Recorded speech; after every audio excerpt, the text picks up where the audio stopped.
എന്തൊക്കെയുണ്ട് വിശേഷങ്ങൾ? എല്ലാവർക്കും സുഖം തന്നെയെന്ന് വിശ്വസിക്കുന്നു. ഞങ്ങളിവിടെ സുഖമായിരിക്കുന്നു. അപ്പോൾ നാട്ടിൽ ഇന്ന് ജനതാ കർഫ്യൂ ആണ്. എല്ലാവരും വീട്ടിൽ സുരക്ഷിതരായിരിക്കുന്നു എന്ന് ഞാൻ വിശ്വസിക്കുന്നു. അപ്പോൾ ദുബായിലത്തെ കാര്യം ഒരുപാട് പേര് ചോദിച്ചിട്ടുണ്ടായിരുന്നു. ഇവിടെയും എന്താ പറയുക, കാര്യങ്ങൾ ഇതുപോലെയൊക്കെ തന്നെയാണ്. എല്ലാവരും മോസ്റ്റ്ലി വീട്ടിലിരിക്കാനാണ് ശ്രമിക്കുന്നത്. പിന്നെ അത്യാവശ്യത്തിന് മാത്രമേ പുറത്തിറങ്ങുന്നുള്ളൂ. അപ്പോൾ എല്ലാവരും സുരക്ഷിതരായിരിക്കാൻ ശ്രമിക്കുക കേട്ടോ. അപ്പോൾ ഇന്ന് ഞാൻ കൊണ്ടുവന്നിരിക്കുന്നത് ഒരു ഈസി ആയിട്ടുള്ള ഒരു സ്നാക്കാണ്. അപ്പോൾ ശരിക്കും പറഞ്ഞാൽ ഇതൊരു ഗുജറാത്തി റെസിപ്പിയാണ്. അപ്പോൾ നമ്മുടെ നാട്ടിലെ പല റെസിപ്പീസും നമുക്ക് നൊസ്റ്റാൾജിക് ഫീലിംഗ് തരുന്നില്ല, അതുപോലെ തന്നെ അവരുടെ ഒരു നൊസ്റ്റാൾജിക് റെസിപ്പിയാണിത്. അപ്പോൾ ടിഫിൻ ബോക്സ് ആയിട്ട് കൊടുത്തുവിടാനൊക്കെ പറ്റുന്ന ഒരു അടിപൊളിയായിട്ട് റെസിപ്പി. അപ്പോൾ ഈ ധോക്ല എന്ന് പറയുന്ന ഡിഷ് നമുക്ക് പലതരത്തിൽ ഉണ്ടാക്കാൻ പറ്റും. അപ്പോൾ ഇന്ന് ഞാൻ ചെയ്യുന്നത് അതിലൊരു വെർഷൻ മാത്രം. അപ്പോൾ അത് ഇൻസ്റ്റന്റ് ആയിട്ട് നമുക്ക് തയ്യാറാക്കാൻ പറ്റുന്ന റെസിപ്പിയാണ്. അപ്പോൾ എല്ലാവരും തയ്യാറാക്കി നോക്കുക. അതിനുശേഷം അഭിപ്രായം പറയാൻ മറക്കരുത്. അപ്പോൾ ഒട്ടും താമസിക്കേണ്ട നമുക്ക് എങ്ങനെയാണ് അടിപൊളിയായിട്ടുള്ള ഈസി ആയിട്ടുള്ള ടേസ്റ്റി ആയിട്ടുള്ള ധോക്ല തയ്യാറാക്കാം എന്ന് നോക്കിയിട്ട് വരാം. ഓക്കെ, അപ്പോൾ നമുക്ക് എങ്ങനെയാണ് ധോക്ല ഉണ്ടാക്കാൻ നോക്കാം. ഇതെന്ന് പറഞ്ഞു കഴിഞ്ഞാൽ ഇൻസ്റ്റന്റ് ആയിട്ട് നമുക്ക് ഉണ്ടാക്കാൻ പറ്റുന്ന റെസിപ്പിയാണ്. അതിനുവേണ്ടി ഞാനിവിടെ എടുത്തു വെച്ചിരിക്കുന്നത് 1 ഗ്ലാസ് കടലമാവാണ്. അപ്പോൾ അതിന് വേണ്ടിയിട്ട് ഒരു മിക്സിയുടെ ജാർ എടുക്കുക, അതിലോട്ട് ഇട്ട് കൊടുക്കാം. അപ്പോൾ 1 ഗ്ലാസ് കടലമാവ് ഞാൻ ഇതിലോട്ട് ഇട്ട് കൊടുത്തിട്ടുണ്ട്. ഇനി നമുക്ക് വേണ്ടത് ഒരു 3 പച്ചമുളക്. പച്ചമുളകിൻ്റെ എണ്ണമൊക്കെ നിങ്ങളുടെ ഇഷ്ടത്തിനനുസരിച്ച് മാറ്റം വരുത്തിക്കോളൂ. ഞാനിപ്പോൾ ഒരു 3 പച്ചമുളക് എടുത്തിട്ടുണ്ട്. അധികം എരിവൊന്നും ഇല്ലാത്ത പച്ചമുളകാണ്. ആ 3 എണ്ണം ഞാൻ ഇതിലോട്ട് അങ്ങ് ഇട്ട് കൊടുക്കുകയാണ്. സാധാരണ ഇതിലേക്ക് നമ്മൾ ചില്ലി പേസ്റ്റ് ആയിട്ടാണ് ഇടാറുള്ളത്. പക്ഷേ എനിക്കൊരു 3 പച്ചമുളക് അരച്ചെടുക്കാൻ വലിയ ബുദ്ധിമുട്ടായിട്ട് ഫീൽ ചെയ്യാറുണ്ട്. അതുകൊണ്ട് ഞാൻ ഇതിലോട്ട് ഡയറക്റ്റ് ആയിട്ട് അങ്ങ് ഇട്ട് അരച്ചെടുക്കാറാണ് പതിവ്. അതുപോലെ തന്നെ ഒരു ചെറിയ കഷ്ണം ഇഞ്ചി അത് ഇട്ട് കൊടുത്തിട്ടുണ്ട്. പിന്നെ നമുക്കിതിലേക്ക് വേണ്ടത് 1 ടേബിൾ സ്പൂണോളം പഞ്ചസാര, അതുപോലെ തന്നെ ആവശ്യത്തിന് ഉപ്പ്. ഉപ്പിൻ്റെ നമുക്ക് നോക്കിയിട്ട് തീരുമാനിക്കണം. ഏകദേശം ഒരു 1/2 ടീസ്പൂണോളൊക്കെ ഉപ്പ് ഞാൻ ചേർത്ത് കൊടുത്തിട്ടുണ്ട്. പിന്നെ നമുക്ക് ഇതിലേക്ക് ചേർത്ത് കൊടുക്കേണ്ടത് 2 ടേബിൾ സ്പൂൺ ചെറുനാരങ്ങ നീര്. ചെറുനാരങ്ങ നീര് അല്ലെങ്കിൽ സിട്രിക് ആസിഡ്. ഞാനിപ്പോൾ ചെറുനാരങ്ങ നീരാണ് ചേർത്ത് കൊടുക്കുന്നത്. 2 ടേബിൾ സ്പൂൺ ചേർത്ത് കൊടുത്തിട്ടുണ്ട്. പിന്നെ നമുക്ക് ചേർത്ത് കൊടുക്കേണ്ടത് 1 ടേബിൾ സ്പൂൺ തൈര്. തൈര് നിർബന്ധമൊന്നുമില്ല, പക്ഷെ തൈര് ചേർത്ത് കഴിഞ്ഞാൽ കുറച്ചും കൂടി ടേസ്റ്റ് ഉണ്ടാവും. 1 ടേബിൾ സ്പൂൺ തൈര് ചേർത്ത് കൊടുത്തിട്ടുണ്ട്. പിന്നെ നമുക്ക് ഇട്ട് കൊടുക്കേണ്ടത് മഞ്ഞൾപ്പൊടി അല്ലെങ്കിൽ കളറ്. ഞാനിപ്പോൾ ഇതിലേക്ക് ഈനോ സോൾട്ടാണ് ഇടാൻ പോകുന്നത്. പക്ഷേ ആദ്യമായിട്ട് ഞാനിത് ചെയ്തപ്പോൾ ബേക്കിംഗ് സോഡ വെച്ചിട്ടാണ് ഉണ്ടാക്കി നോക്കിയിട്ടുണ്ടായിരുന്നത്. അപ്പോൾ ബേക്കിംഗ് സോഡ വെച്ചിട്ട് ഉണ്ടാക്കി നോക്കിയപ്പോൾ എന്ത് പറ്റിയെന്ന് വെച്ച് കഴിഞ്ഞാൽ മഞ്ഞൾപ്പൊടി ഇട്ടപ്പോൾ അങ്ങ് റെഡ് കളറായി സ്റ്റീം ചെയ്ത് വന്നപ്പോൾ. അതുകൊണ്ട് ഞാനിപ്പോൾ സത്യം പറഞ്ഞു കഴിഞ്ഞാൽ കളറാണ് ചേർക്കാറുള്ളത്, മഞ്ഞ കളറ്. അതേസമയം മഞ്ഞൾപ്പൊടി ആണെന്നുണ്ടെങ്കിൽ വളരെ കുറച്ച് ഇടാം. ജസ്റ്റ് ഒരു കളറിന് വേണ്ടി മാത്രം ചേർത്ത് കൊടുക്കാൻ പാടുള്ളൂ. അതല്ലാന്നുണ്ടെങ്കിൽ ബേക്കിംഗ് സോഡയായിട്ട് അത് റിയാക്ട് ചെയ്തിട്ട് നല്ല റെഡ് കളർ വരും നമ്മുടെ ധോക്ല. ഓക്കെ, അപ്പോൾ ഇടുകയാണെങ്കിൽ ഒരു അല്പം ഇടുക, അല്ലെങ്കിൽ ഇടാതിരിക്കുക, കുഴപ്പമൊന്നുമില്ല. പിന്നെ ഞാൻ ഈനോ സോൾട്ടാണ് ഇവിടെ ഉപയോഗിക്കാൻ പോകുന്നത്, അതുകൊണ്ട് വലിയ കുഴപ്പമൊന്നും ഉണ്ടാവാറില്ല. അപ്പോൾ നമുക്കിതിലേക്ക് കളർ അല്ലെങ്കിൽ മഞ്ഞൾപ്പൊടി ചേർത്ത് കൊടുക്കാം. അപ്പോൾ ഞാൻ ഇച്ചിരി കളർ ചേർത്ത് കൊടുത്തിട്ടുണ്ട്. ഇനി ഇതിലേക്ക് നമുക്ക് ഒരല്പം വെള്ളം ഒഴിച്ചിട്ട് നന്നായിട്ട് ആദ്യം തന്നെ ഇത് അരച്ചെടുക്കണം. കുറച്ച് വെള്ളം ചേർത്തിട്ട് ആദ്യം അരയ്ക്കുക. എല്ലാന്ന് വെച്ച് കഴിഞ്ഞാൽ ഈ പച്ചമുളക് ഇഞ്ചിയൊന്നും അരയാണ്ട് കിടക്കും. അതുകൊണ്ടാണ് ഞാൻ കുറച്ച് വെള്ളം ചേർക്കാൻ പറയുന്നത്. അപ്പോൾ ഞാൻ ആദ്യം തന്നെ ഇതിലേക്ക് ഒരു 1/4 ഗ്ലാസ് വെള്ളം ചേർത്തിട്ട് നന്നായി അരച്ചിട്ട് കൊണ്ടുവരാം. ഞാനിപ്പോൾ നന്നായി അരച്ച് എടുത്ത് കൊണ്ടുവന്നിട്ടുണ്ട്. നമ്മുടെ പച്ചമുളക് ഇഞ്ചിയൊക്കെ നന്നായിട്ട് അരഞ്ഞിട്ടുണ്ട്. പിന്നെ ഞാൻ ഇതിലേക്ക് വീണ്ടും ഒരു 1/4 ഗ്ലാസ് വെള്ളം കൂടെ ചേർത്ത് അരച്ചെടുത്തിട്ടുണ്ട്. അപ്പോൾ അതായത് മൊത്തത്തിൽ ഞാൻ ഇതിലേക്ക് 1/2 ഗ്ലാസ് വെള്ളമാണ് ഒഴിച്ചിരിക്കുന്നത്. നിങ്ങൾ നോക്കുമ്പോൾ ഈ കൺസിസ്റ്റൻസി ഇതുപോലെ ആയിരിക്കണം, ഇച്ചിരി ലൂസായിരിക്കണം. എന്നാൽ മാത്രമേ നമ്മൾ ഉദ്ദേശിക്കുന്ന ആ ഒരു ടെക്സ്ചർ കിട്ടുള്ളൂ. ഇത് നമുക്ക് മാറ്റി വെക്കാം. ഇത് നമ്മൾ സ്റ്റീം ചെയ്താണ് കുക്ക് ചെയ്യുന്നത്. അപ്പം അതിന് വേണ്ടി നമുക്ക് ഒരു ഇഡ്ഡലി ചെമ്പ് ഉണ്ടെങ്കിൽ ഇഡ്ഡലി ചെമ്പ് എടുക്കുക, അല്ലെങ്കിൽ ഒരു സ്റ്റീമർ ഉണ്ടെങ്കിൽ സ്റ്റീമർ എടുക്കുക. നിങ്ങളുടെ അടുത്ത് എന്ത് പാത്രമാണുള്ളത് ആ പാത്രത്തിലെടുത്ത് സ്റ്റീം ചെയ്യാൻ വേണ്ടിയിട്ട് വെള്ളം നന്നായി തിളപ്പിക്കുക. ഓക്കെ, അപ്പോൾ ഇത് നമുക്ക് മാറ്റി വയ്ക്കാം. ഇതിൽ ലാസ്റ്റ് മിനിറ്റ് നിങ്ങൾ എപ്പോഴാണോ സ്റ്റീമറിലേക്ക് ഇത് വെക്കാൻ പോകുന്നത് ആ സമയത്ത് മാത്രമേ ഇതിലോട്ട് ബേക്കിംഗ് സോഡയാണെങ്കിൽ ബേക്കിംഗ് സോഡ, അല്ലെങ്കിൽ ഈനോ സോൾട്ട് ആണെങ്കിൽ ഈനോ സോൾട്ട് ചേർത്ത് കൊടുക്കാൻ പാടുള്ളൂ. അപ്പോൾ നമുക്ക് ലാസ്റ്റ് മിനിറ്റ് ചേർത്ത് കൊടുക്കുക. ഇത് അങ്ങ് മാറ്റി വയ്ക്കാം. ഇനി നമുക്കൊരു പാത്രത്തിൽ വെള്ളം വെച്ചിട്ട് ഇത് അങ്ങ് തിളപ്പിക്കാൻ വെക്കാം. ഓക്കെ, അപ്പോൾ നിങ്ങളുടെ അടുത്ത് ഇഡ്ഡലി ചെമ്പ് ഉണ്ടെങ്കിൽ ഇഡ്ഡലി ചെമ്പ് എടുക്കുക. ഞാൻ പറഞ്ഞ പോലെ സ്റ്റീമർ ഉണ്ടെങ്കിൽ സ്റ്റീമർ എടുക്കുക. അപ്പോൾ എല്ലാവരും എടുത്തും ഇല്ലാത്ത കാരണമാണ് ഞാൻ സാധാരണ ഒരു കടായി കാണിക്കുന്നത്. അപ്പോൾ ഞാൻ കടായിൽ കുറച്ച് വെള്ളം എടുത്തിട്ടുണ്ട്. അതിൻ്റെ മുകളിൽ ഇപ്പോൾ ഏതെങ്കിലും ഒരു പാത്രം വെച്ചാൽ മതി. ഇപ്പോൾ ഞാനിവിടെ ഒരു സ്ട്രെയിനർ വെച്ചു എന്ന് മാത്രമേ ഉള്ളൂ കേട്ടോ. ഇങ്ങനെ ഇത് വെക്കണം എന്നൊരു നിർബന്ധമില്ല. അപ്പോൾ നമുക്കിതങ്ങ് തിളപ്പിക്കാൻ വെക്കുക.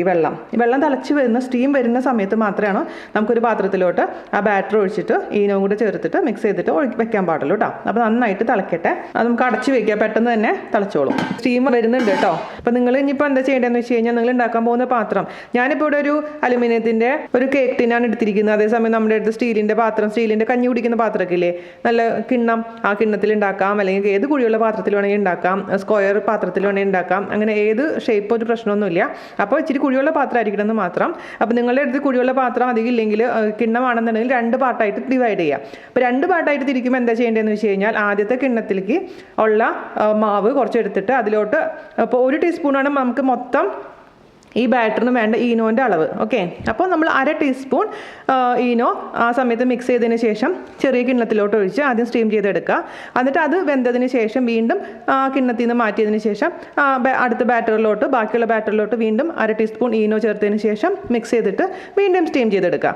പറഞ്ഞു വന്നത് എന്താണെന്ന് വെച്ച് കഴിഞ്ഞാൽ നിങ്ങളുടെ കയ്യിലുള്ള പാത്രം അനുസരിച്ച് വേണം അപ്പോൾ ചെയ്യാൻ. അപ്പോൾ ഞാനിത് ഒരുമിച്ച് തന്നെയാണ് ഈ ബാറ്റർ ഒഴിക്കാൻ പോകുന്നത്. അതുകൊണ്ട് 1 ടീസ്പൂൺ ഈനോ മൊത്തത്തിൽ മിക്സ് ചെയ്തിട്ട് അങ്ങ് ഇതിലോട്ട് ഒഴിച്ചു കൊടുക്കാൻ പോവുകയാണ്. അപ്പോൾ നിങ്ങളുടെ പാത്രം അനുസരിച്ച് അതൊന്ന് ചെയ്തോളൂ കേട്ടോ. ഇപ്പോൾ എല്ലാവരും എടുത്തും ചിലപ്പോൾ ഇതുപോലെ കുഴിയുള്ള പാത്രം ഉണ്ടായിരിക്കണം എന്നില്ല. അതുകൊണ്ടാണ് ഞാൻ പ്രത്യേകിച്ച് എടുത്ത് പറയുന്നത്. ഇതേപോലെ ഇതിൻ്റെ ഉള്ളിൽ ഞാൻ കുറച്ച് കുറച്ച് എണ്ണ ഞാൻ തടവി വെച്ചിട്ടുണ്ട്. പെട്ടെന്ന് തന്നെ വിട്ട് കിട്ടാൻ വേണ്ടിയിട്ടാണ് നമ്മൾ എണ്ണ തടവുന്നത്. അപ്പോൾ അത് മാറ്റി വയ്ക്കാം. അപ്പോൾ നമ്മൾ മാറ്റി വെച്ചിരിക്കുന്ന നമ്മുടെ ബാറ്ററിലോട്ട് നമുക്ക് 1 ടീസ്പൂൺ ഈനോ ചേർത്ത് പെട്ടെന്ന് തന്നെ മിക്സ് ചെയ്തെടുക്കാം. ഒരേ ഡയറക്ഷനിൽ മിക്സ് ചെയ്യണം, ഒരുപാട് മിക്സ് ചെയ്യാൻ പാടില്ല. മിക്സ് ചെയ്ത ഉടനെ തന്നെ നമ്മൾ ആ പാത്രത്തിലോട്ട് അങ്ങ് ഈ ബാറ്റർ ഒഴിക്കണം. അപ്പോൾ ഈനോ ഞാൻ ഫാർമസിയിൽ നിന്നാണ് വാങ്ങിച്ചത് കേട്ടോ. 1 ടീസ്പൂൺ ഇട്ട് കൊടുക്കുക. അപ്പോൾ തന്നെ പെട്ടെന്ന് തന്നെ അതങ്ങ് മിക്സ് ചെയ്ത് കൊടുക്കുക. ഒരു ഡയറക്ഷനിൽ തന്നെ പെട്ടെന്ന് തന്നെ അങ്ങ് മിക്സ് ചെയ്ത് നല്ല പതഞ്ഞ് വരും.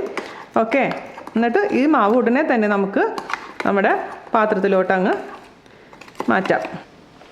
എന്നിട്ടൊന്ന് തട്ടി കൊടുക്കുക.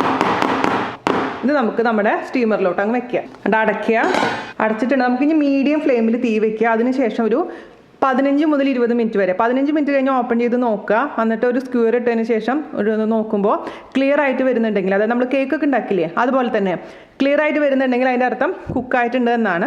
അപ്പോൾ നമുക്കത് മാറ്റാം.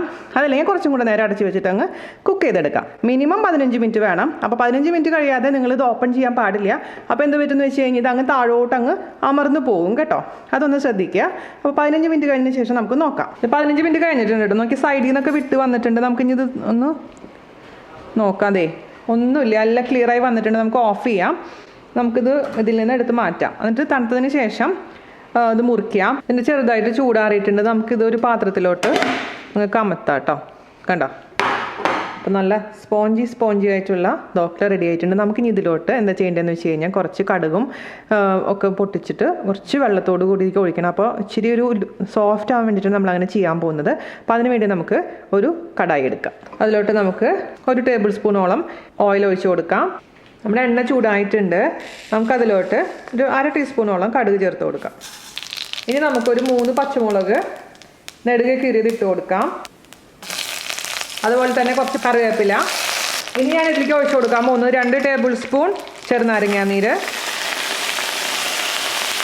അതുപോലെ തന്നെ 1 ടേബിൾ സ്പൂൺ പഞ്ചസാര, ആവശ്യത്തിന് ഉപ്പ്, ഒരു നുള്ള് കായത്തിൻ്റെ പൊടി. നമ്മൾ കട്ടക്കായം പൊടിക്കുന്ന വീഡിയോ കാണിച്ചിട്ടുണ്ടായിരുന്നു, കാണാൻ മറക്കരുത്.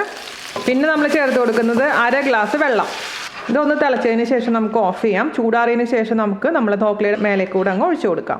അപ്പോഴാണ് ആ ധോക്ല നല്ല സോഫ്റ്റ് ആയിട്ടുണ്ടാവുള്ളൂ. അല്ലെങ്കിൽ ആ ധോക്ല കഴിച്ച് കഴിഞ്ഞാൽ നമ്മൾ കഴിക്കുമ്പോൾ തൊണ്ടയിൽ നിന്ന് ഇറങ്ങാത്ത പോലെയോ. അതുകൊണ്ടാണ് നമ്മൾ ഈ സീസൺ ചെയ്തിട്ടുള്ള ഈ സംഭവം അതിൻ്റെ മുകളിൽ കൂടെ ഒഴിച്ചു കൊടുക്കാൻ പറയുന്നത് കേട്ടോ. അപ്പോൾ നല്ല സോഫ്റ്റ് ആവും, നല്ല വെറ്റാവും, നമുക്ക് കഴിക്കാൻ ഈസി ആയിരിക്കും. ആ സമയം ഇതിൻ്റെ ഒരു മധുരവും പുളിപ്പും എരിവും കൂടി കലർന്നൊരു ടേസ്റ്റ്, ഒരു പ്രത്യേക ടേസ്റ്റാണ്. അപ്പോൾ നമുക്കിതൊന്ന് തിളച്ചതിന് ശേഷം ഓഫ് ചെയ്ത് വെക്കാം. ഞാനിതിപ്പോൾ ഓഫ് ചെയ്ത് വെച്ചിട്ടുണ്ട്, നന്നായി തിളച്ചിട്ടുണ്ടായിരുന്നു. ഓഫ് ചെയ്തിട്ടുണ്ടെങ്കിൽ ഇതിൻ്റെ ചൂട് ചൂട് മാറിയതിന് ശേഷം നമുക്ക് നമ്മുടെ ധോക്ലയുടെ മേലെ കൂടെ ഒഴിച്ചു കൊടുക്കാം. ഓക്കെ, നമുക്ക് അതിന് മുൻപായിട്ട് ധോക്ലേനെ കട്ട് ചെയ്യാം.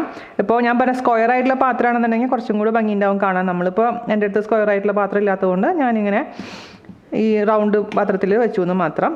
ഓക്കെ, ഇനിയിപ്പോൾ ഇതിൻ്റെ മുകളിലേക്ക് നമ്മളുടെ ആ കടുകിൻ്റെ ആ വെള്ളം, നമ്മൾ കാച്ചിയ വെള്ളം ഒഴിച്ച് സോക്ക് ചെയ്യാൻ വയ്ക്കുക. ഒരു 10-15 മിനിറ്റ് കഴിഞ്ഞതിന് ശേഷമാണ് സെർവ് ചെയ്യേണ്ടത്. അപ്പോഴാണ് ഇതിൻ്റെ ഉള്ളിലോട്ടൊക്കെ, ഈ സ്പോഞ്ചിൻ്റെ ഉള്ളിലോട്ടൊക്കെ ആ വെള്ളം ഇറങ്ങിയിട്ട് നല്ല സോഫ്റ്റ് ആവുള്ളൂ കേട്ടോ. സോഫ്റ്റ് ഇൻ ദ സെൻസ് നല്ല മോയിസ്റ്റ് ആവുള്ളൂ. മോയിസ്റ്റ് ആയി കഴിഞ്ഞാൽ മാത്രമാണ് ഇത് കഴിക്കാൻ പറ്റുള്ളൂ. അല്ലെങ്കിൽ തൊണ്ടയിലങ്ങ് പിടിക്കുന്ന പോലെ ഫീൽ ചെയ്യും. അത്യാവശ്യം ചൂടാറിയിട്ടുണ്ട് നമ്മുടെ വെള്ളത്തിൻ്റെ. അപ്പോൾ ഇതിന് മുകളിൽ കൂടെ ഇങ്ങനെ കുറച്ചായിട്ടങ്ങ് ഒഴിച്ചു കൊടുക്കാം.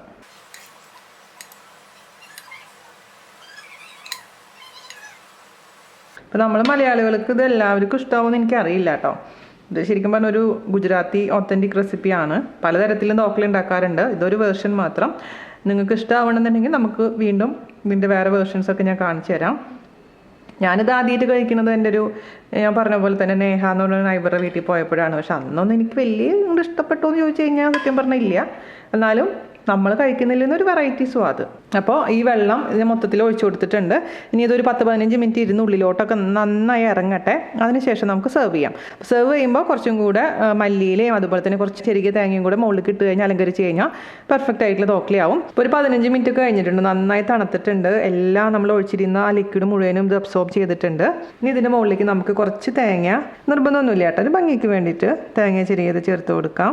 ചിലവരെന്ന് വെച്ചാൽ ആ വെള്ളത്തിൽ കൂടെ തന്നെ നമ്മൾ കടുകൊക്കെ താളിക്കുന്ന സമയത്ത് തന്നെ തേങ്ങയും മല്ലിയിലയും കൂടി ഇടാറുണ്ട്. അങ്ങനെയും ചെയ്യാം. പക്ഷെ ഞാനിപ്പോൾ ഇങ്ങനെയാണ് ചെയ്യുന്നത്. അതേപോലെ തന്നെ കുറച്ച് മല്ലിയിലയും കൂടെ അതിൻ്റെ മുകളിൽ കൂടി ഇട്ട് നമുക്ക് എടുക്കാം. അപ്പോൾ ഇത്രയുള്ള പരിപാടി നമ്മുടെ ഈസി പീസി ആയിട്ടുള്ള ധോക്ല. അപ്പോൾ ഇനി ഞാൻ ഫോട്ടോ എല്ലാം എടുത്തിട്ട് കൊണ്ടുവന്നിട്ട് ഒന്ന് ടേസ്റ്റ് ചെയ്യാം. ഓക്കെ, ഇതാ അപ്പോൾ ഞാൻ ഫോട്ടോ എല്ലാം എടുത്ത് കൊണ്ടുവന്നിട്ടുണ്ട്. ഒരു പീസ് കഴിച്ച് നോക്കട്ടെ. ഞാൻ സൂം ചെയ്ത് കാണിച്ചതാ. ഇത് കണ്ടോ, ഇതിനുള്ളിൽ നോക്കിയേ, അത്രയും സോഫ്റ്റ് ആയിട്ടാണ്, നല്ല സ്പോഞ്ചി ആയിരിക്കുന്ന ധോക്ലയാണ്. അപ്പോൾ ആ വെള്ളമൊക്കെ ഇറങ്ങിക്കഴിഞ്ഞാൽ ഇങ്ങനെ നല്ല വെറ്റായിട്ടുണ്ടാവും. അങ്ങനെ കഴിച്ചാൽ മാത്രമാണ് ആ ശരിയായ രുചി നമുക്ക് ആസ്വദിക്കാൻ പറ്റുള്ളൂ. അപ്പോൾ എല്ലാവരും തയ്യാറാക്കി നോക്കുക. അതിനുശേഷം എന്നോട് അഭിപ്രായം പറയാൻ മറക്കരുത്. അപ്പോൾ അടുത്ത അടിപൊളിയായിട്ടുള്ള റെസിപ്പി ആയിട്ട് വരുന്നവരെ നന്ദി, നമസ്കാരം. Thank you. കഴിയില്ല എന്നാൽ പിച്ച കട്ടിന് പിച്ച വെക്കാൻ കഴിയില്ല. കുട്ടിയെ എങ്ങനെയാണ് അമ്മ ആശ്വസിക്കുന്നത്? കുട്ടിയെ എങ്ങനെയാണ്